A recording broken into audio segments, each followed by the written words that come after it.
Tēnā koutou katoa, Vicky Watson, Chief Executive of the Aotearoa Circle, and welcome to our webinar on future fit shipping. The agenda for today is a brief introduction from me and then handing over to the Secretariat of this work, Deloitte. And that will be John, Marish, Matt and Jeff, and I'll introduce them with a slide as we kick that off. We will then go into a panel discussion. If you can use the Q&A to put your questions in, and then we'll get through those with the panel members. Before we start, if you would like to access the actual Future Fit Shipping report, we have just updated our website. Please log on and find that report to receive a copy of it. Also, I'd like to recognise, so here are the panellists that we'll be introducing this afternoon. John Marker, who's a partner, a critical infrastructure lead at Deloitte. Marish Prasad, Associate Director, Deloitte Access Economics. Matthew Walden and Jeff Brown are joining us from the Australian team, Matt being the Future of Energy lead with Deloitte Australia, and Jeff, Director of Energy and Climate Advisory. So we've been extremely lucky to have a really skilled and knowledgeable workforce from Deloitte being Secretariat on this work stream, and we look forward to them speaking, taking us through key aspects and taking us on to the panel. I would like to recognise our partners on the call, premium partners, leading partners and our active partners. They are, of course, the lifeblood of the Circle and enable us to do this work. I also would like to acknowledge our guardians of the Circle, of which we have a couple also on the webinar today that sort of very much demonstrate the public-private partnership that we are. Just to take you back and give you a little bit of why we started this program of work, and that was through three previous work streams: the agricultural sector, seafood sector and tourism sector, climate change scenarios and adaptation roadmaps. And all of them identified a potential challenge with a need for alternative marine fuels if there was going to be any meaningful decarbonisation in those sectors. And so that was when we identified this Future Fit Shipping work stream leading out from those recommendations. It also was mentioned in the 2+2 meeting, the Ministers of Finance and Climate between New Zealand and Australia, specifically in their joint statement last year, which said it was committed to convening roundtables with the maritime sector to identify conditions required for green shipping routes between the countries. So that was also included in the scope of this work. Just to give you a brief overview, Deloitte obviously has built out and leading to the final report, have covered off 4 alternative fuel roadmaps, those being biofuels, LNG, ammonia and methanol. They have also looked at what needs to be true to establish a green shipping corridor. And they have also looked at the opportunity of avoiding significant economic costs for us to by front-footing this opportunity. And that is all what is represented in the final report. I met with the CEO last week and she said to me, the report is a beast. And it is. It's over 200 pages because it has so much information in there, really valuable information that was missing in a coordinated and in one place for enable us to sort of make next steps with some wisdom and knowledge and better understanding. And so I feel that we could probably give a couple of webinars to actually give justice to the report. But what we wanted to focus on specifically today was sort of the entering into it was to do a bit of a deeper dive into the economic impact assessment, and also one of the fuel roadmaps, which is around biofuels. We have, as the Deloitte team will sort of take you through, it is sort of a multiple fuel future, but biofuels is very much seen as that transitional fuel, and is going to be really important. So we're going to do a bit of a deeper dive in that. There is a lot more in the report, but that's where the focus of the webinar is going to be today. And I just want to also acknowledge the, sort of over 50 organisations and agencies that have participated in this work stream. It's been a significant engagement exercise by the Deloitte team. And as you can see, it's sort of all parts of the sector, so both here and overseas. So it's a really well-informed report. So I will now hand over to John, who will give his presentation, and then he will move, as you can see on the screen, to the other Deloitte presenters. Thank you, John. Oh, thanks very much for that, Vicky, and it's a pleasure to be with everybody today. First up, I'm briefly going to touch on some of the Future Fit Shipping Project's objectives. Vicky's touched on elements of it as well. Give a bit of background context to the report, as well as a bit of a whistle-stop tour through some of the high-level findings. Just noting there's a lot of detail in the actual report. As Vicky mentioned, the team will then look to go deeper into aspects of these particular objectives and some of the recommendations. So just starting on the broad objectives, we had three. The first was around helping really to understand what needs to happen to enable green shipping corridors generally, and also looking at collaboration opportunities, including between Australia and New Zealand, that were relevant to those. We also wanted to look at the potential economic impacts of what is an international drive towards decarbonising shipping, or more specifically, what could the impacts be for New Zealand of actually failing to act in this space. And the third angle was to take a look at or enhance the understanding of the potential for different fuels to support green shipping, as well as some wider opportunities for domestic production or utilisation within domestic supply chain. So as Vicky mentioned, the team's going to focus more so on the first couple of these objectives, specifically around some of the collaboration opportunities with Australia in relation to establishing corridors, but also alternative fuel production with a focus on biofuels. And then we'll also look a bit more closely at the scenarios that were run in and around assessing the economic impacts. So I'd like to, if we move the slide on, just touching on some of the couple of background aspects. So this study was established by the Circle against a backdrop of an emerging shipping decarbonisation challenge. We know that New Zealand's heavily reliant on efficient supply chains, and in particular seaborne trade, and that shipping accounts for a meaningful amount of CO2 emissions. But importantly, that's forecast to grow strongly, with certain estimates going up to around 17% of proportion of global emissions by 2050. The IMO had already mandated some carbon reduction targets, and actually during the course of the study approved a net zero framework. That was in April. And while there are operational and some technology initiatives being applied by shipping lines to optimize their current operations, reduce fuel intensities and so forth, alternative fuel adoption is going to ultimately be required to meet these targets. Internationally, green shipping corridors are also being investigated as potentially playing a key role in achieving these reductions in emissions. However, there are a range of challenges to establishing green shipping corridors, and not least of which is the wide range of stakeholders, I should say, that need to come together to make these green corridors actually work.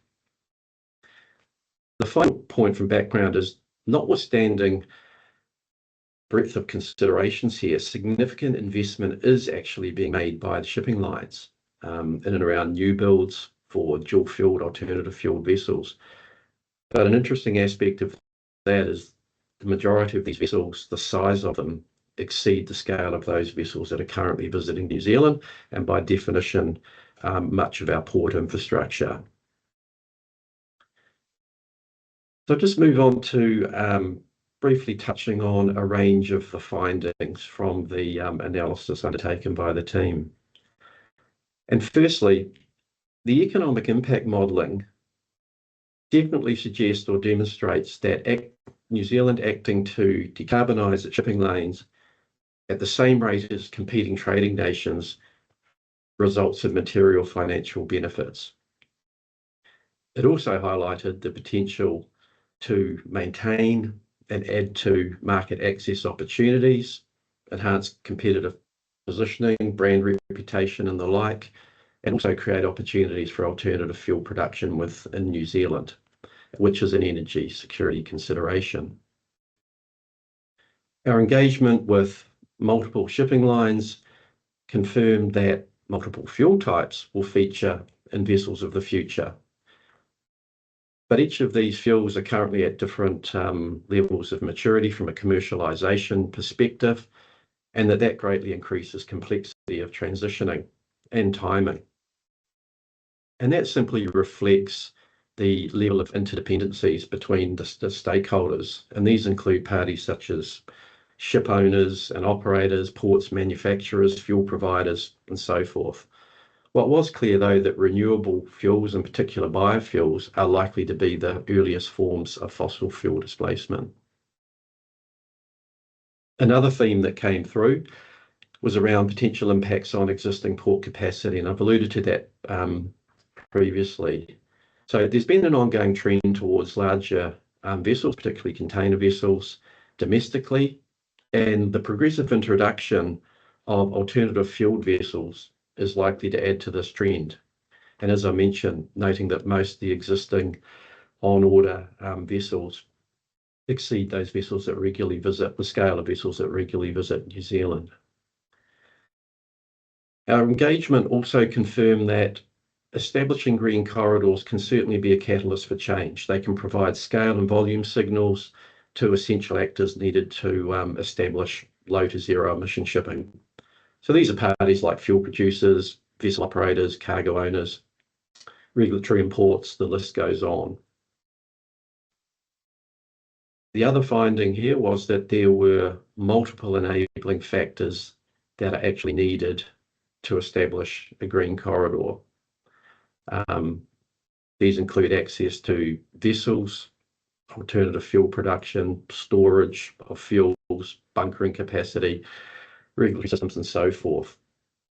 However, one of the insights that came through was that not all of those enabling factors need to exist within New Zealand for progress to be made in establishing corridors. So we identified that there's an opportunity here to take a staged approach, focusing on existing trade routes to provide the greatest scope for maritime emissions reductions and are most feasible from an implementation point of view, which really translates into requiring the least number of enabling factors to be in existence in New Zealand initially.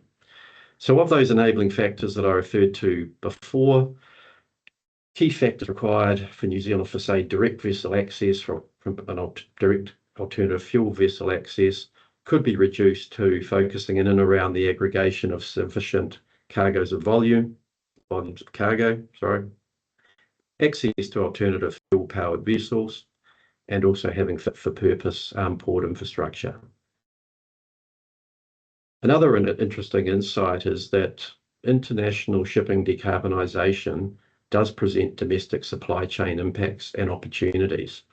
And this really flows around the point of having the larger vessels. So there's cargo aggregation around key hub ports is likely to be supported with further larger vessels, and that presents opportunities around mode shift and future decarbonisation of New Zealand's domestic freight network, both landside and coastal. As I mentioned, The earliest forms of fossil fuel displacement are likely to be renewable fuels, for which New Zealand can be a local producer, with biofuels having an advantage of being drop-in nature, and that is they're largely compatible with existing tech and infrastructure, and that further supports opportunities for decarbonising our domestic freight system. Having said that, it was also clear that alternative fuel production at scale in a multi-fuel future does present a range of potential challenges. Not only technical, but access to feedstock, the significant capital investment that can be required, and also achieving commercial offtake agreements for what, in cases, amounts to potentially transitional fuels from a shipping perspective.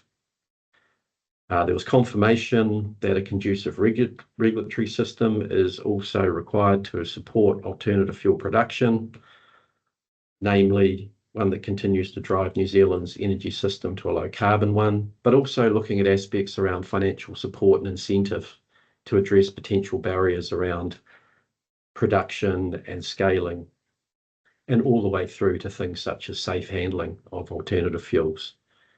We did note that other jurisdictions have a range of support mechanisms already in play.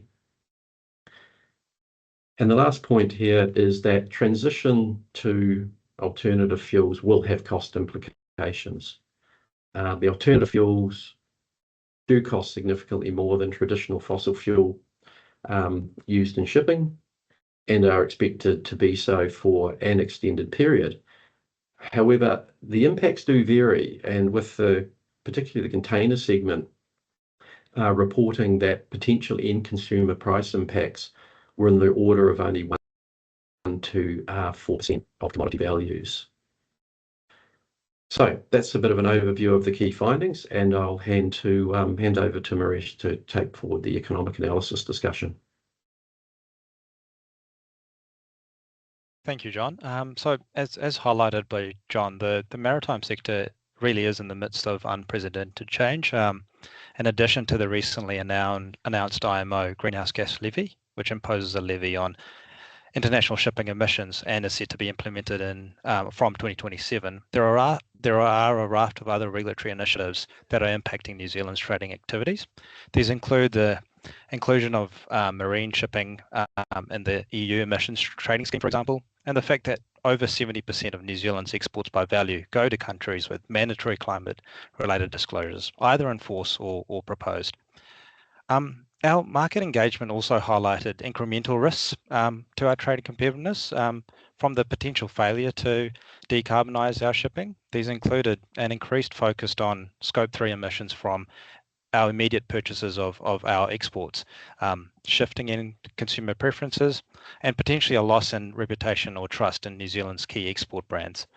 So the economic impact assessment that we've undertaken is motivated by these potential impacts. 2 complementary scenarios have been modelled using our in-house computable general equilibrium model, or CGE model. Now, CGE models are a bottom-up model of the world economy that contained very detailed accounts of trade flows between countries. CGE models are particularly well suited to tracing out impacts of factors, that change trade patterns between countries. So many of the estimated impacts of the recently announced US tariffs, for example, were estimated using CGE models. In this instance, we supplemented our CGE model with detailed trade data by commodity, distance and weight from the United Nations Trade and Development Database. So moving on to the first scenario we modelled, it does centre on the IMO greenhouse gas levy. The scenario in particular considers how, sorry, Emily, if you can move back to the previous slide. The scenario considers how New Zealand could avoid the negative impacts associated with an assumed $100 USD per tonne CO2 carbon dioxide equivalent emissions levy starting in 2027. So the levy itself has been modelled as a bit of a tax on the import and exporting of our goods, on the expectation that this levy will be passed on by shipping lines to our exporters and importers. The use of $100 USD per tonne levy is a pragmatic assumption in this case. There is significant complexity associated with the IMO greenhouse gas levy. There are 2 compliance targets and the potential for a market-based trading scheme for credits granted to shipping lines that exceed mandated targets. So we've adopted a pragmatic yet realistic assumption around the potential impact of the IMO levy, just to give a what if order of magnitude assessment of the potential impacts. So under the IMO scenario, the levy is initially applied to all economies. As decarbonisation is achieved in shipping routes across countries, that levy incurred by other countries starts to decline over time, but with the assumed exception of New Zealand. This creates a relative disadvantage to New Zealanders, exporters and importers, who end up facing a relatively high transport cost.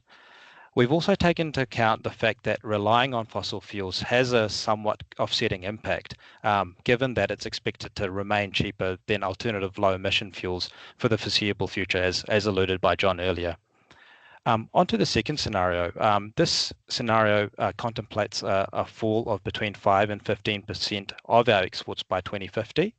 Specifically, the 5% fall in export acts as the assumed lower bound, and the 15% fall as the assumed higher bound.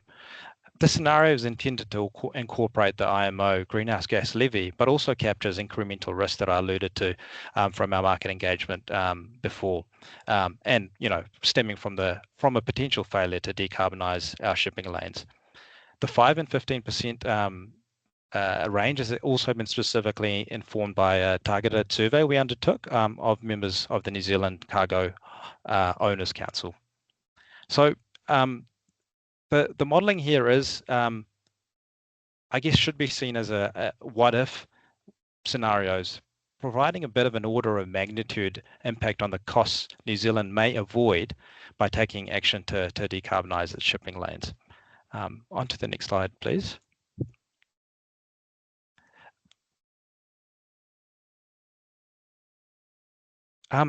Before I delve into the results, I might just take a moment just to further expand on how to interpret the results of the economic impact modelling. The results here should be seen as deviations from a baseline level of growth, and the baseline here is where New Zealand effectively decarbonises its shipping lanes in line with other competing nations. So a 200 million negative GDP impact, for example, means that New Zealand's economy is $200 million smaller than it would be in comparison to that baseline scenario. So as you can see, in terms of annual impacts by 2050, by taking action to decarbonise New Zealand shipping lanes, New Zealand could avoid around $1.8 billion worth of lost GDP under the IMO levy scenario. The potential impacts, as you can see, escalate once we start considering the incremental risks that were outlined as part of our market engagement. So, as you can see, the 5% fall in exports equates to $4.4 billion lost GDP by 2050, and the 15% loss in exports is $11.8 billion lost GDP, and it really demonstrates how these impacts can escalate, and also how the avoided impacts by taking action to decarbonise New Zealand shipping lanes can escalate as well. If we move on to the next slide. So this slide presents the cumulative monetary impacts from 2025 to 2050 for GDP, exports and imports, with the dollar figures being presented in net present value terms. As you can see, the potential impacts are substantive by any measure when presented in cumulative terms. I'll just take a moment just to delve a wee bit deeper into the employment impacts that we've also modelled. We don't typically tend to add them up over time. So what is presented here is the employment impact as at 2050. What these employment figures show is how many less jobs are created by New Zealand's economy in 2050 under the various scenarios that we've modelled. As you can see from this slide and the previous slide, the modelled impacts of the IMO scenario that assumed that $100 effective levy is smallest in magnitude, driven by the fact that it focuses on one isolated risk to New Zealand's trade competitiveness. It should be noted that there are several factors that could increase the value of the impacts associated with the IMO levy. For example, as we've indicated, this levy assumes $100 USD amount, but if that were to increase or the like, that could have an impact on the overall result. The same can be said for the assumed relative cost advantage of fossil fuels. If that were to dissipate faster over time, then the impacts presented here could increase. For illustrative purposes, if it was assumed that there was no cost difference between alternative and fossil fuels, the impact of that $100 IMO levy is estimated to be around $47.4 billion in cumulative terms by 2050, so well within that 5 to 15% export fall scenario. While the scenario that no cost differential exists is unlikely to be realistic, it does highlight the sensitivity of the potential impacts. Any one of these factors that could change means that the potential impacts are within that 5 to 15% fall.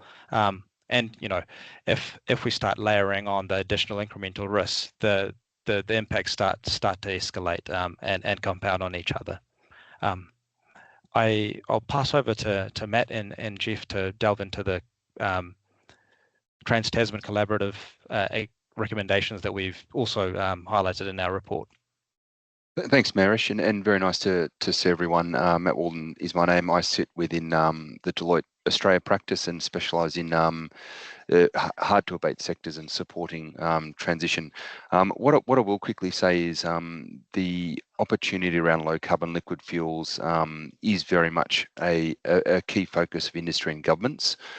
We have observed a lot of consistency and commonality between our two countries and a lot of shared interest as well. And as we look at the maritime sector, we acknowledge it as a hard to abate sector, consistent with areas such as mining and aviation. And there will be challenges around alternate technologies, and hence why renewable or low carbon liquid fuels are the predominant pathway. To a large degree, our two countries will need to look to other jurisdictions from a technology point of view. However, we do have the resource and ability to participate in these fuel supply chains. And what we are observing now is that the questions being asked by, again, industry and government are very aligned between the two countries, and the ability for collaboration is no stronger now than it has been. So, Jeff, I'll pass for you to run through some of those key findings we've picked up.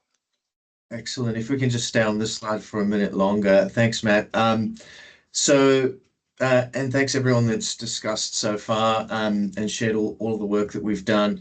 So it's very interesting that Green Corridor, as we've discussed there, it unlocks the shipping angle, but it also helps to unlock industry and other renewable fuel use cases. And that being the case, there's a number of findings on this page, but I'd like to highlight the bottom two there, and that's around some challenges and the opportunity, really. And just to dive a little bit deeper there into the challenges that everyone's alluded to so far, the overall commercial viability of biogenic and synthetic production pathways for different fuel types so far we've seen needing quite significant levels of upfront government contribution.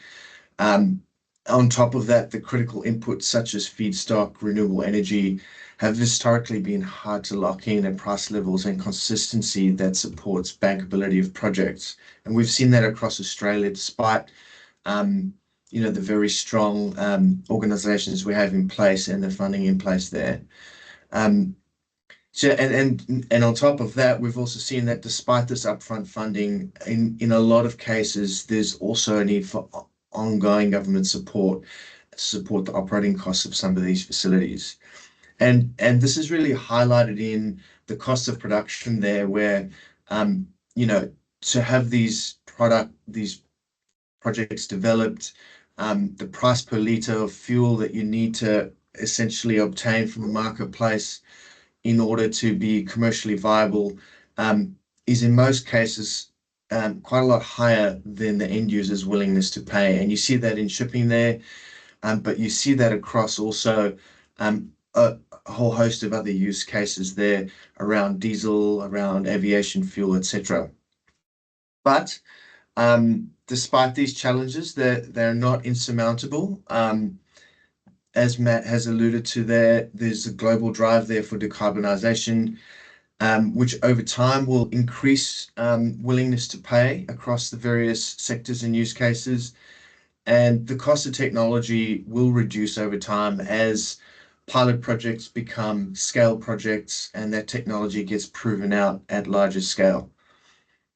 And government demand side policy can force decarbonisation objectives. We see that in a lot of different jurisdictions. That's starting to be considered in Australia, but other jurisdictions have adopted that effectively around different kinds of mandates.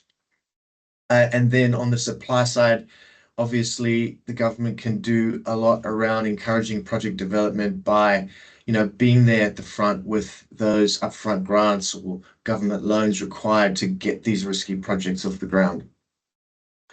Can we jump to the next slide, please? So there's a number of recommendations on this page, obviously, but there are a few that stand out. Starting with the policy alignment and harmonization, which could lead there to possible joint efforts and collaboration around the likes of roadmaps, trade projects, and really, the collaboration around being set up for success. And an argument could be made that Australia is some years ahead of New Zealand in going down this path, and therefore there's something to be gained from learning from the successes and the pitfalls that Australia has experienced to date. In Australia, there's strong coordination between all of the major government organisations that are involved in supporting the industry and setting the energy transition targets. We've got the likes of ARENA that has got, at the current stage, something like $9 billion of funding for grants split across a number of different buckets, really backed up by an energy transition plan that is somewhat consistent across the view of the different government organisations there. But for New Zealand to become a viable option for private industry to consider as a location for their fuels projects, there really needs to be some consistency and certainty around policy alignment between New Zealand and Australia. And that's highlighted by, obviously, that distance and isolation that New Zealand has as compared to Australia. This necessitates a collaboration, communication across the ditch, and it puts important questions on the table, like, could there be joint trade frameworks and market development activities between New Zealand and Australia to help form an environment that will encourage more projects and more decarbonisation? Could a Trans-Tasman roadmap across all renewable fuel pathways foster a competitive edge in Asia Pacific region? And could policy alignment, harmonisation, and joint funding programs make a difference? So those are some of the key questions that have come up. And some of those recommendations on the page there are really around exploring those to that next level of detail. And just to close off, we did start this presentation highlighting a number of challenges facing the renewable fuels industry. I'd like to touch on that just a little bit quickly before we close out and go to questions. And that is, renewable energy and feedstock and some other critical inputs into fuel production. Although that there are challenges, they're not insurmountable. And obviously the collaboration there between Australia and New Zealand to reduce the learning curve and shorten the time to achieving the right conditions for success is important. So I think that concludes our discussion today. I know everyone will have a lot of questions for us, and we're keen to dive in and answer those questions for you. Thank you, Jeff. And just a reminder to everyone to put their questions into the Q&A. We have got a few coming through, but if anything today has piqued your interest or you want to clarify anything, please just place them in there. I will stick with you, Jeff, because the most recent speaker, how does New Zealand determine the level of investment and quantum of funding into renewable fuels in the maritime area? Yeah, interesting question there. And it's a tough cookie to crack. And the answer to it is not easily. But that work is going on at the moment. You know, Australia started off with in this space with the Hydrogen Head Start program, and that notionally was allocated $2 billion of funding. And very quickly, when they opened the doors to applications for that, they realized that it was woefully underfunded. And that was shown by, you know, the size of projects that were getting put forward and the amounts of funding that were getting requested. Was sometimes one project could take up that whole amount of funding just for one substantial project. And so, you know, over the ditch here on this side, that's led to a lot of consideration around how do you actually determine what the right level of funding should be for not just upfront grants, but also concessional loans and also, for example, production credits. And then can there be also, you know, some tax efficiencies that could be gained there around maybe not taxing grants or production credits as highly and preventing that leakage there. But the concept there also is around how do you stack those all together to get a really efficient outcome that's tied back to those roadmaps, really. And that's what's getting looked at the moment. And Matt and myself are engaged in an engagement around doing exactly that. And it's very interesting work. And, you know, I think New Zealand would benefit from looking into a similar piece of work that would give you those insights to really understand what the task is really to be a key player. Yeah, so Matt, do you have anything to add there? I think that's spot on, Jeff. I mean, and what we should just flag is, you know, we are talking about a whole new industry to a large degree, despite us producing an end fuel molecule that's indistinguishable from its incumbent fuel product. So I think, Vicky, it's not just a simple here's the number. It's a whole ecosystem of all parts of the equation, whether it be government from a policy or funding point of view, industry from a user point of view, existing supply chains and the like. And I think just an expectations management that it's a big concerted effort from all of those stakeholders. Yeah. On that note, and I'm just going to stay with you, Matt, that I mean, in the Australian side of the equation, the presentation, there was a lot that you're doing. We are talking about a real collaboration opportunity between Australia and New Zealand. And, you know, I could sit here and say, well, what are the key lessons New Zealand can learn from Australia? It's kind of like, well, I think we can learn quite a lot because you're more advanced. But what is it that you also, you know, why would Australia see benefit in partnering with us, because that's going to have to be part of the sales pitch as well, isn't it? Yeah, absolutely, Vicky. And again, I think if we acknowledge the similarities of our two countries and jurisdictions, you know, we're not necessarily technology suppliers in these regions. We are technology takers, but we do have all of the critical elements that are required to establish low carbon liquid fuel supply chains. It also the sector in establishing it also provides a great opportunity from a energy security point of view, the ability to control our energy supply chains, which in many instances we don't necessarily have full control over that, and also an economic development point of view, again establishing new industries that bring a whole range of supply chains that aren't necessarily prevalent in today's traditional fuel supply, and both of us have very large agricultural based economies that again can support the establishment of these industries to a very large degree. So there is again, Vicky, high levels of similarities between the two jurisdictions that we can leverage for our common benefit. Great. Marish, I'm just going to come to you because we've had a couple of questions on the EIA, as you can imagine.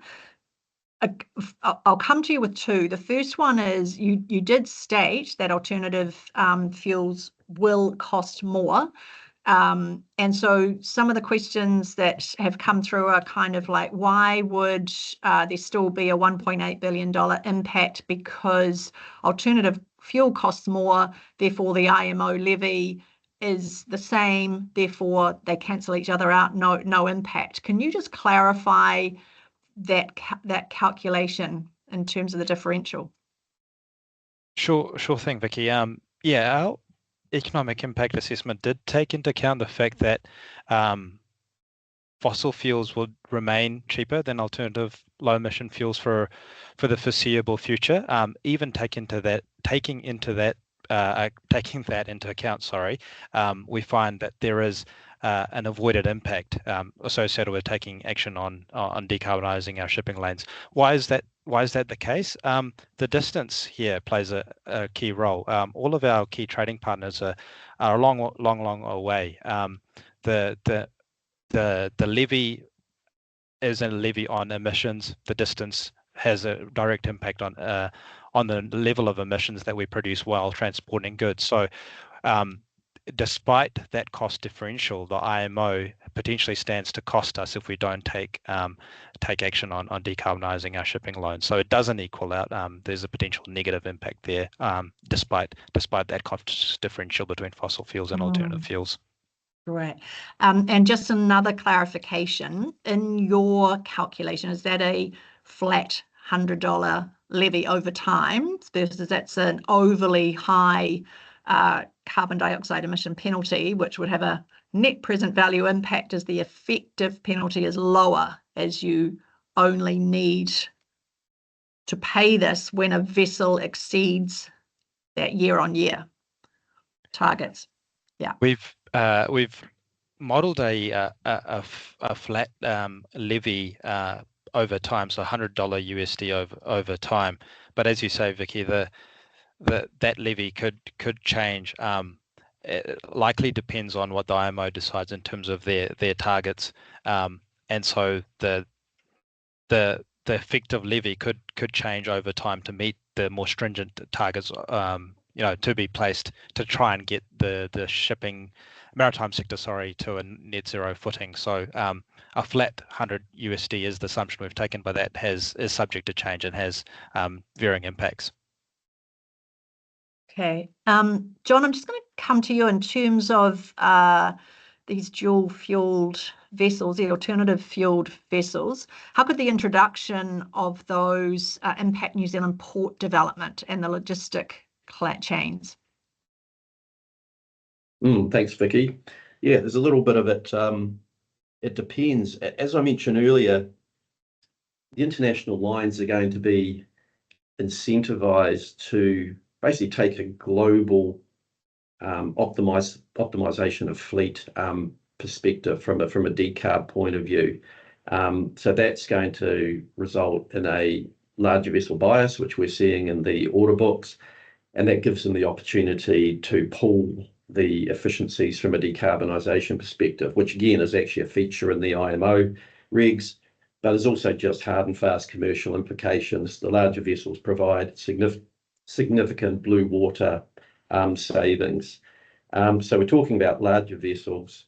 There's resulting potential shifts in schedule and capacity and even frequency of services to consider. And potentially from a shipping perspective, questions have been raised around implications for bunkering in terms of frequency and locations, and that reflects just the different energy densities of the alternative fuels relative to traditional fuel oil. I should mention that of interest, just because of the sheer fuel capacity of these vessels, our interactions with the shipping lines have indicated that they would appear to be able to stay with traditional bunkering hubs and still be able to service New Zealand with alternative fueled vessels. So it's not like you need to introduce a whole lot of additional bunkering capacity. But back onto the port infrastructure side, ultimately all this results in an additional driver for investment to cater for these scale of vessels. So ultimately it's not inconsistent with what some of our major port are currently doing in terms of expansion plans, particularly in the container terminal space. So you've got ports of Tauranga, Auckland, Littleton, for example, that have either announced or in the process of undertaking quite substantial development to cater for the next wave of larger scale vessels. And that's bearing in mind, just to put it in perspective, regularly calling container vessels New Zealand cap out, sort of, it's circa 6,000 Ts. All of these ports are scaling up for being able to handle 10,000 Ts and potentially above. So the flow-on effect then is that using larger vessels, they require larger cargo exchanges to achieve these economies of scale. So that's where I mentioned before, there is an opportunity or a need here for efficient cargo aggregation domestically. And then that leads potentially to opportunities around looking at alternative or mode shift. So whether or not additional opportunities, for example, for rail, additional coastal shipping, but it's in and around the cargo aggregation. One of the things that does throw a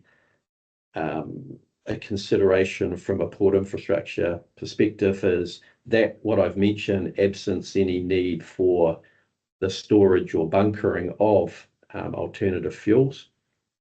So if you start going down that path, there's potentially significant incremental on or near port infrastructure requirement, noting that some of these alternative fuels aren't compatible with existing storage facilities and so forth. Thank you. Lots in there. I've got a lot of questions. We're not probably going to get through them all, but let's keep going. We'll duck and dive between the different topics. You mentioned a number of challenges in setting up green shipping corridors, and obviously a key component on that, and also for the port in those that want to bunker alternative fuels, there are regulatory barriers that need to be addressed. And so I guess Matt and Jeff, you're probably more advanced on this. Can you elaborate on the journey and time frame Australia sort of addressing these regulatory barriers, sort of when they started, how long it's taken, just to make sure that the ports have got that go ahead?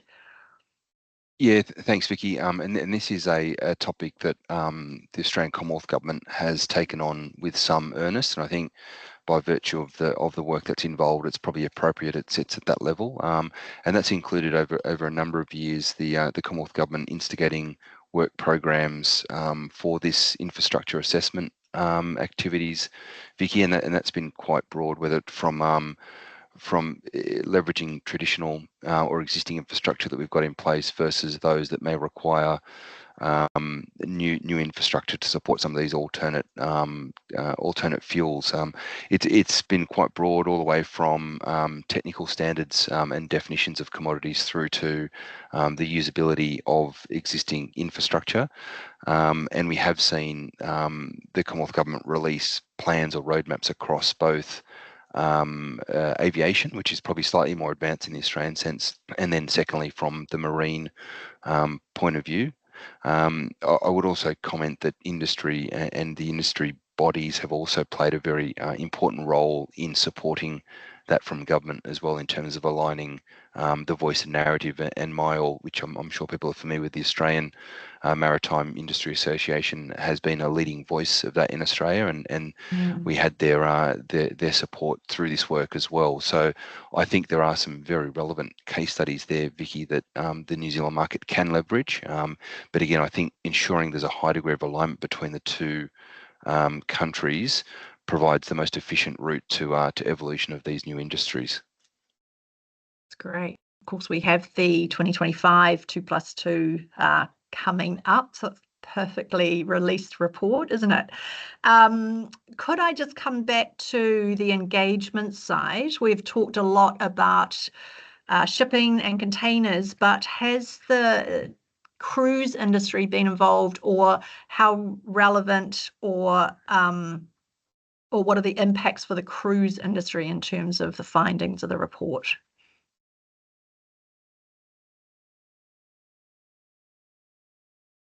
I can start off on that one. So yeah, a different dynamic. I mean, one of the interesting aspects we did delve into is that there was a strong interest in the alternative fuel side, but also from a green corridor perspective, where cruise featured quite a bit, was in and around the potential to access shore power as well.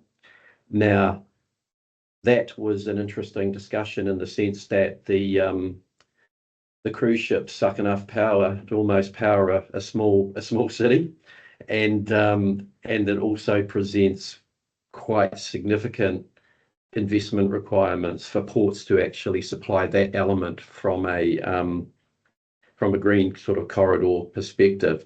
And so that just really went to highlight some incremental challenges that there were different demand dynamics across the likes of cruise and bulk and container for things like shore power, the sophistication of the vessels, with typically things like bulk having some older vessels, whereas the cruise lines had more sophisticated vessels that opened up opportunities for some alternative fuel sort of usage as well. So, yep, it was a feature, but different dynamics across the, we refer to the sort of the shipping segments, which we've detailed in the report. Thanks, John. I'll do one more question, and it's probably a tricky one in terms of the engagement we've had with ministries here, especially those that have a piece of the pie, whether it's through exports or transport policy, etc.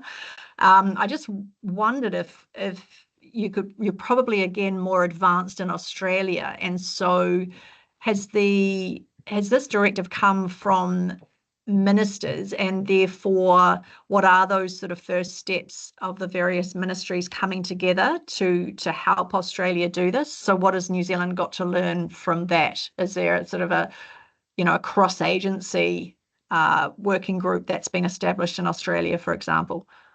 A great question, Vicky, and maybe just to touch on some of our observations in the Australian market. What I would say is that the low carbon liquid fuel proposition would cover a number of ministries. Most likely in the Australian market, we've seen the coming together of agriculture, we've seen the coming together of infrastructure, we've seen the coming together of energy and climate change. So very, very cross-cutting, and we have seen those grouping of ministries come together under a number of common platforms. In the aviation sector, the Minister King, who supports the transport portfolio here, established what's called the Jet Zero Council, which was a forum that looked to bring together leaders of industry and government to attempt to align the perspectives of various stakeholders, and that has been quite successful to date, Vicky. It has been propositioned that it is designed to provide advice to government around what industry needs to advance the sector, which I think has been quite successful.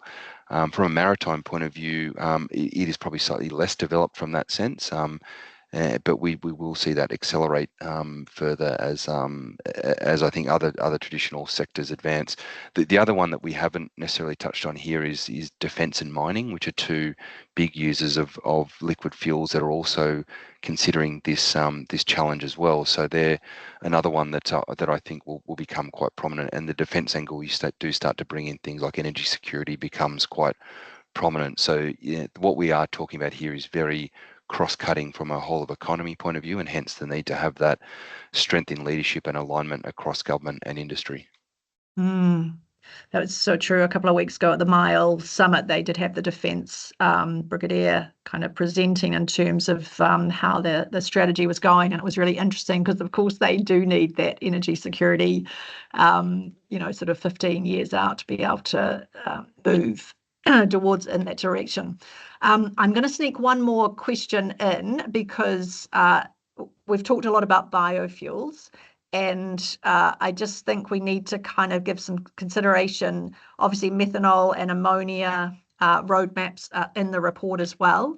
and those vessels are much bigger, as you've mentioned, John, and the infrastructure required for our ports to be able to receive those is also taking, a period of time. Was there any sort of clear messaging or range of time given for this transitional period for biofuels? Was it considered that it actually might go a lot longer than what was originally thought? So that's a fuel question, I guess. Matt, Happy to maybe take the first comment there, Vicky. And what I would say is there's a very interesting report if participants would like to have a look that we've commissioned for the Australian Clean Energy Finance Corporation that was released in the last week or so, and what it does do, Vicky, is the analysis that answers the question you've asked there quite specifically. And the short answer is there will be a range of fuel types and production pathways required to meet our objectives. There are questions around which fuel type and when, and again, the report will give you a sense of that, and the roadmaps that we've worked on for you and with the Circle does reflect that analysis. But in short, there will be drivers of each different feedstock type, fuel production pathway, and end fuel. And what we need to do is be able to have those different pathways available and understood in each jurisdiction. Again, it's very localized, that offerings we need to talk to, but also observe what's happening from an international point of view. And as the maritime sector looks at these different fuels, both of us, again, need to be very cognizant that we need to be able to respond to those technology changes very quickly. Thank you, Matt. Could I thank John and Matt and Jeff and Maresh, please, for not only the webinar panels today, but also the significant effort put into producing this report. In terms, please go to our website, as mentioned, and you can download that full report. We are making it available. There's a lot in there, and we feel that there are a number of key stakeholders that need to sort of better understand and be aware of this. So we sort of see a big education element in it as well. Please, if you aren't a partner of the Circle, get in touch with us in terms of becoming a partner. We do have another seafood, climate and nature scenario webinar coming up in August. So make sure that you register for that, and have a great afternoon. Thank you very much.